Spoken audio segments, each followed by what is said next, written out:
নেতা সাহেব আপনি এদিকে আসেন। তো মানুষেরা তোরা সবাই কেমন আছিস? তোরা তো জানোস গতকাল আমার নেতা নির্বাচনে বাইগন মার্কায় 20,000 ভোট পায় পাশ করছে। আরে মূর্খ, এটা তো বাইগন হইতো না তো, এটা তো বেগুন হইব। আরে নেতা সাহেব আপনার মুখ বন্ধ করেন, সকালে দাঁত মাজেন নাই, মুখ থেকে গন্ধ হইতাছে। আর হ্যাঁ, নিজের নামটা ঠিক মতো লিখতে পারে না, আবার আমারে ভুল ধরে।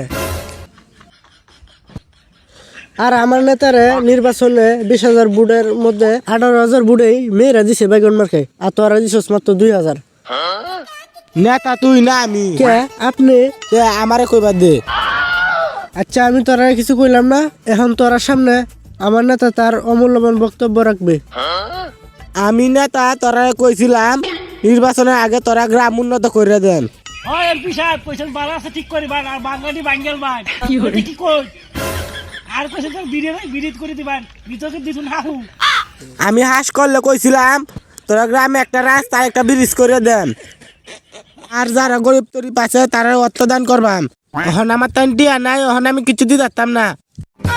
আমি যা টিয়া হাম তোরা একটাও দিতাম না। আমার টিয়া দিয়ে আমি নিজে বাড়ি বাসা করবাম, আমার শহরে একটা বাড়ি করে দেন। আমি এই বলে আমার বক্তব্য শেষ করলাম। যা তোরা কিছু দিতাম না, তোরা কোনো কথা কইতাম না, আমি যাইতাছি গা।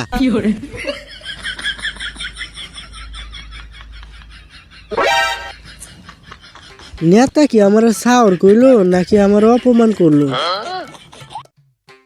আচ্ছা যাই হোক, কইছে তো আমার একটা বাড়ি করে দিব নাকি। আরে বান্দির বাচ্চারা শুনছিস তো, তোরা কিছু দিত না, খুদাই আশাইতে লাভ নাই, জায়গা।